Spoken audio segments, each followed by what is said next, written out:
Hey, in this video we'll be talking about functions and anonymous functions and the other name they go by, Lambda functions. So we've worked with functions a lot. They act as a basic unit of code reuse, and they can represent behavior for objects or just operations that you want to do on data. So anonymous functions are kind of an advanced form of functions in the languages that we're used to, C++ and C#. And anonymous functions allow us to kind of get rid of some of the restrictions that we have on just normal functions. So let's take a look at functions first.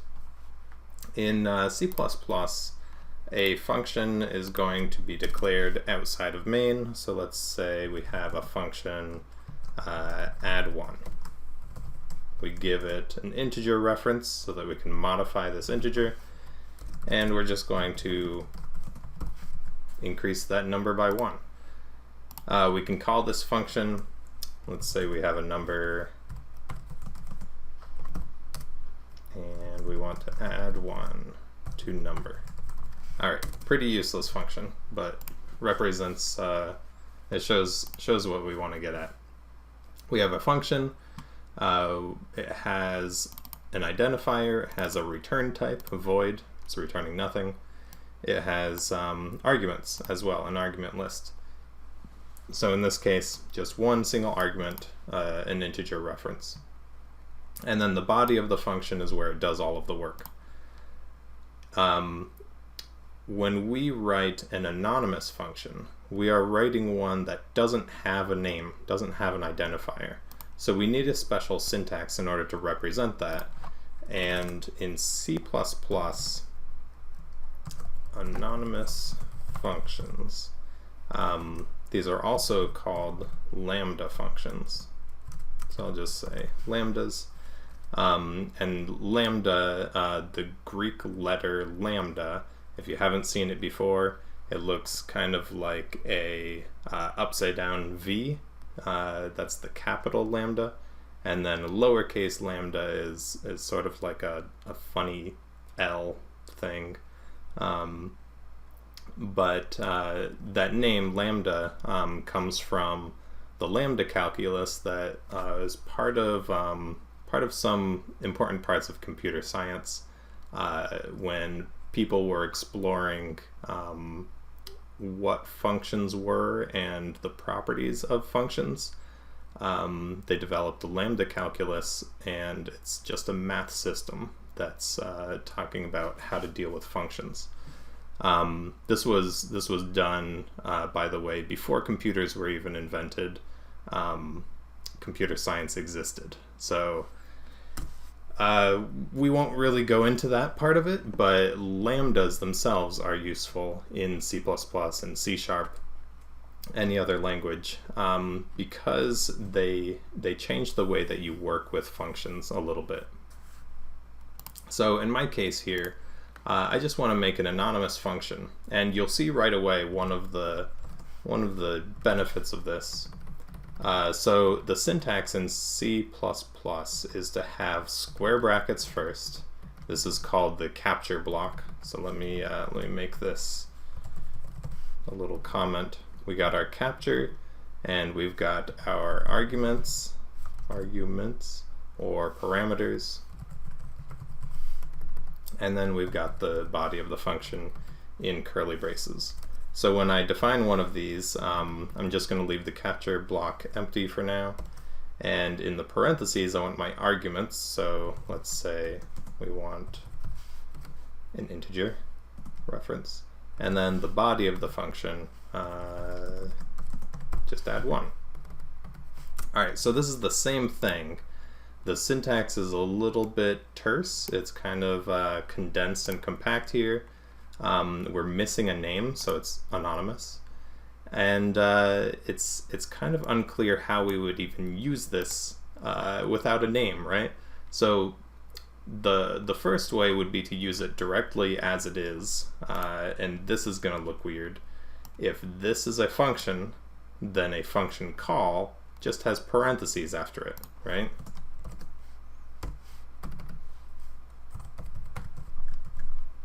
So I'm passing in this number variable into this function, and it's going to add 1 to it.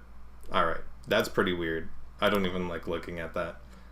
What we can do, though, is take this anonymous function, and we can store it in a variable. So I don't care right now what type of variable this is. I'll just let the compiler figure it out, so I'm using auto. Let's call this add1 with a little a. So now I have stored this function in a variable that can reference it, and I can call this function by referring to that variable. And now this looks very similar to what I had already, with just a little difference. I have defined this function within another function, and that's something you normally can't do in C++. Functions have to be outside of other functions.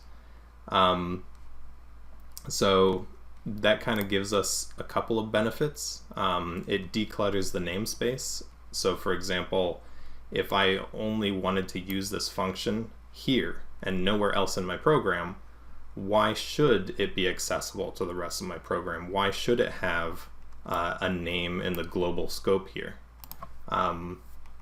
So it declutters the namespace so that there's not this add1 function just floating around for people to use. And it also brings the function right into the context of where it's used. So instead of this function being who knows where, oh, here it is, why is it here and why is it not in that other file? Instead, it is right where I'm going to use it. So that's another benefit. Now, you'll notice though, by storing it in a variable, I've kind of given it a name, right? The name is add1, it's this variable. However, this is not just a name, this is a variable, so it can change value, right? And it kind of lends to this idea of parameterizing this function. This function could be something totally different if I just covered up the definition part of it, or change it to point at a different function, to refer to a different function. And what I can do is write functions that take these kind of parameters, functions that use other functions to do work. So these are called higher order functions, and we'll see several of them. In our case here, let's say we wanted to apply this idea to a collection. So instead of just adding 1 to a number, we wanted to add 1 to every number in, say, a vector. So let me see, let's include the vector header, and then let's make a vector of integers. I'll just call it v and give it some numbers.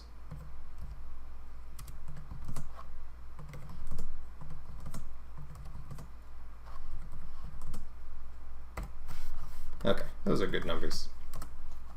Now if I want to apply a function to this whole collection, I would normally have to do a loop. So let me write my loop.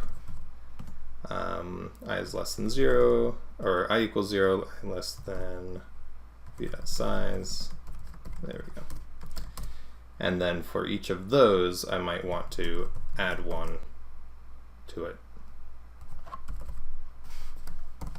Alright, so this goes through my whole collection and adds 1. So I could write a function like this. I could say, I could write a free function that's add 1 to vector, right? Actually, this should be my vector reference. And then I can use kind of the same code. This is how I would write it normally. All right, let me just change this up a little bit. There we go. Okay, so I could write the function, the equivalent function, to do this work. But then if I wanted to add, let's say add 2 to the vector, I would have to make another function or add an argument to this function, like the amount that I'm going to add or whatever. But there's so many variations I could do. I could do like multiply by 2 to this vector or whatever. Like I wanted to go through the whole vector and multiply everything by 2. There's like, it's like a kind of a class or a category of operations that I might want to do on a vector. And it's not really well supported by creating just more and more functions that each have a little variation. But what if I thought of it more in terms of building blocks and using functions to do this job? So if I declare a function like apply to vector, and then I have a function, and I'm just going to leave it as fn for now, and I apply it to this vector, then I could do the same thing, but instead of just handwriting whatever this thing's going to do, I'll call that function. Alright, so I do need a little bit more description of what this function is and what it's capable of. So I'm going to use a special type here. There's a header, the functional header, that's going to let me define a function like this using the standard function type. So now this function, I want it to return void and accept an integer reference. So the syntax looks like this. Okay, returns void, takes an integer reference, and now this apply to vector function is what we would call a higher order function. It takes in a function to do work, and that function is now parameterized. I can pass in any function as long as it fits this signature. Returns void, takes an integer reference. And so I can do add 1 or whatever, multiply by 5. And then when I go to use this, I can say apply to vector. We have our function. So let me say num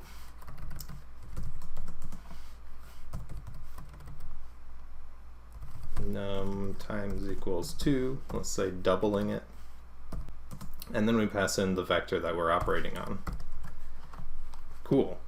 So some pretty neat things you can do, and maybe I don't have any use in any other part of my program for doing this calculation, but right here it's right in the context where it needs to be used. And so you also see this used in standard library functions. So let's say we have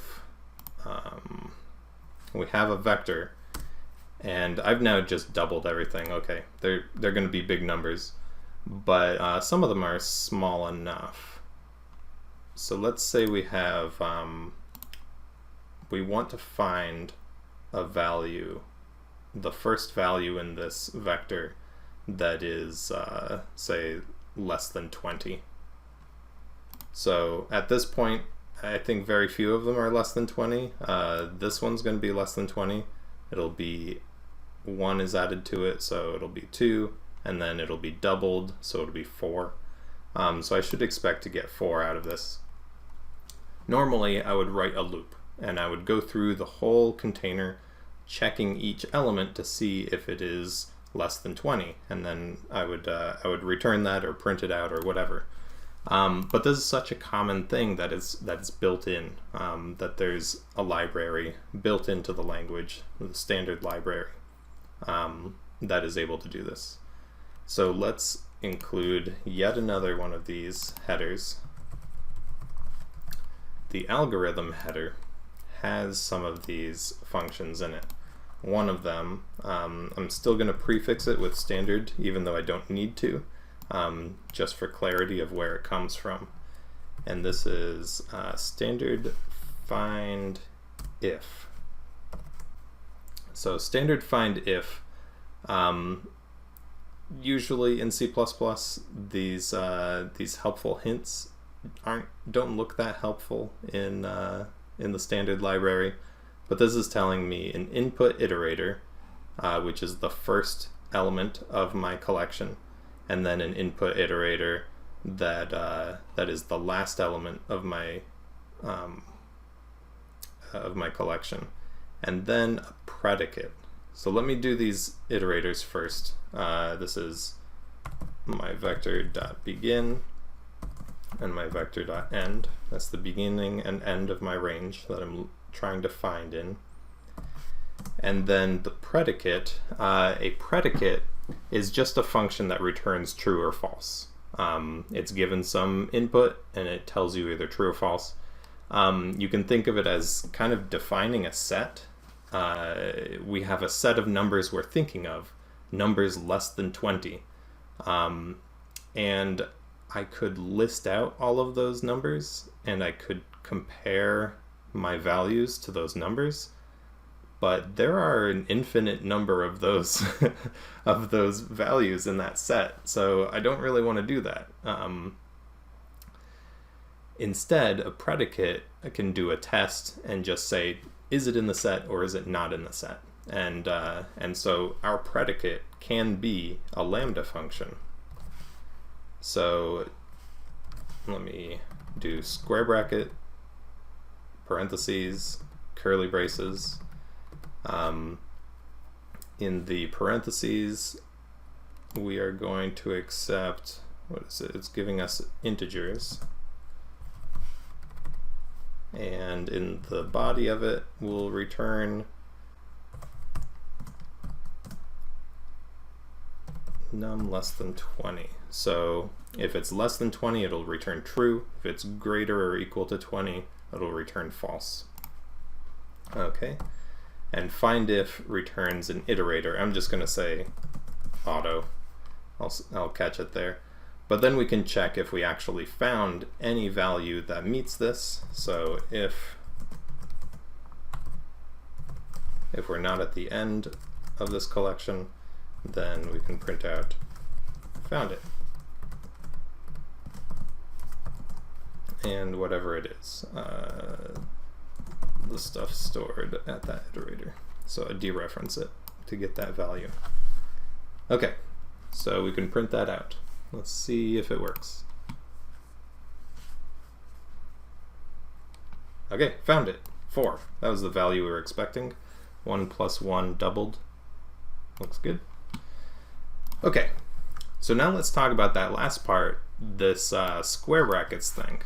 So I called this the capture block. It's a list of variables that are going to be captured in your Lambda function. So that sounds kind of weird, but it's this concept of, in computer science, called a closure. So it's essentially taking variables from the enclosing scope, so from my main function, and closing over them and using them in your Lambda. So normally, if you looked at my variables here, I have a number equals 5, right? And I can't use this number in another function unless I pass it into that function as an argument. So so for example, it's called number, but if I type number,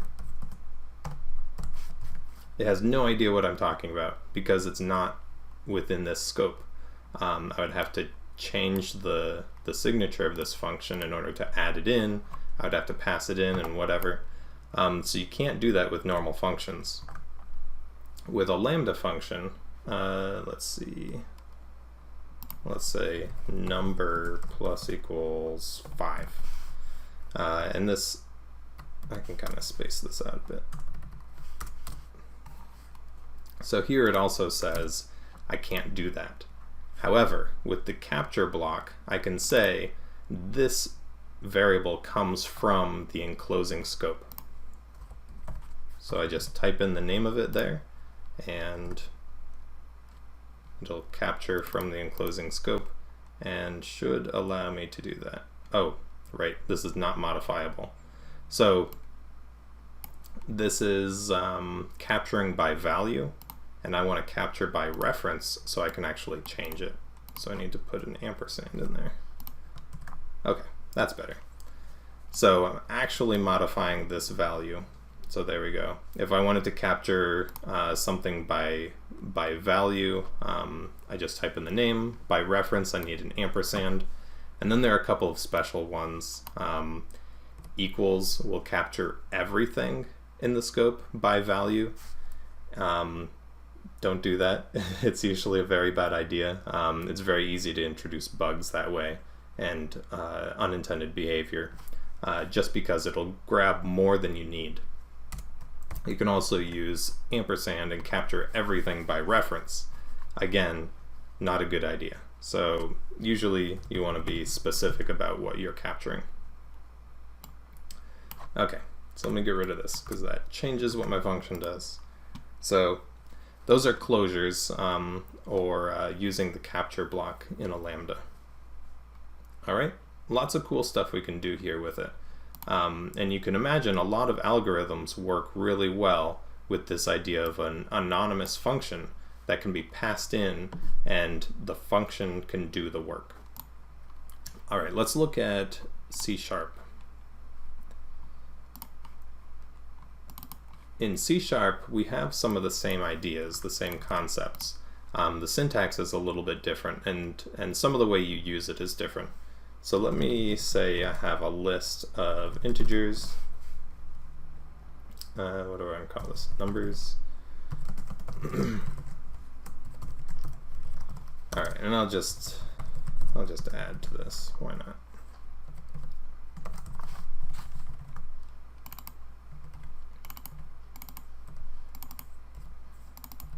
Okay, that's a good number of numbers. Now, C# has things similar to what C++ was doing built into some of their classes. So the list class has some finding functions. Numbers.find, you can see they use the same terminology of a predicate that you're trying to match with. So find returns a value that it finds in the list. One of these integers will be returned as long as it matches what I'm looking for. So if I did find and then I tell it to find one that's less than 20, it would find 14 first and return that.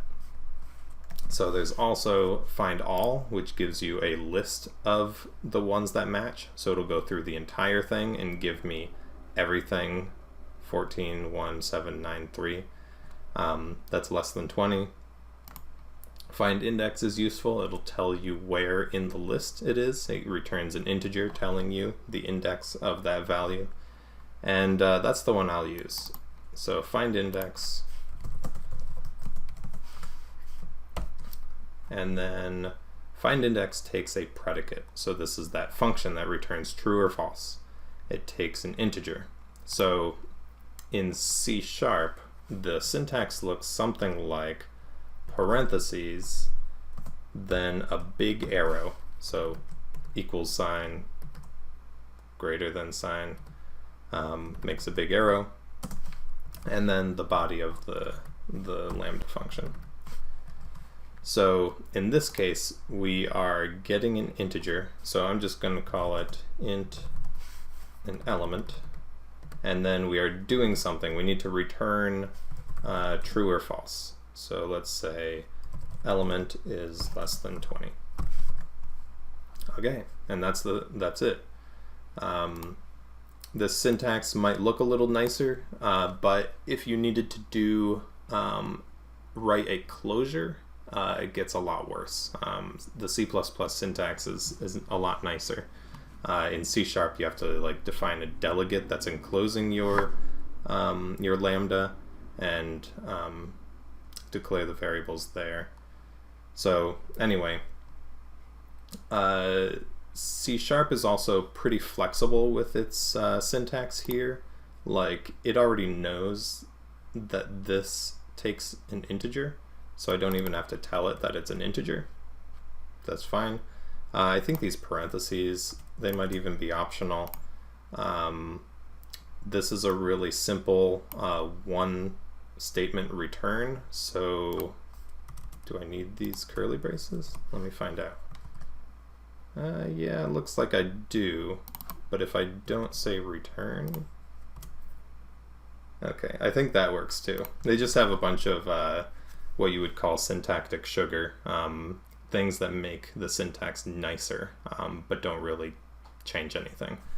So this is kind of like finding an element such that the element is less than 20. And that makes it pretty easy to read. All right, but if you have to be explicit, then use the full syntax. There we go. Cool, and then I can print that out to verify it. All right, so we get a bunch of benefits from these. I'll go through those again. You get to keep simple function definitions local to the place that they're used instead of somewhere else. You get to declutter your namespace. You don't have extra function names in your outer scopes. You can use these as function adapters. If a function takes a different number of parameters or different types than the ones that you have, you can define a Lambda function that returns the right ones or accepts the right ones and calls that function properly. And then you can also use this for higher order functions, functions that accept other functions as arguments. Okay, that's about it. So I will see you in the next video.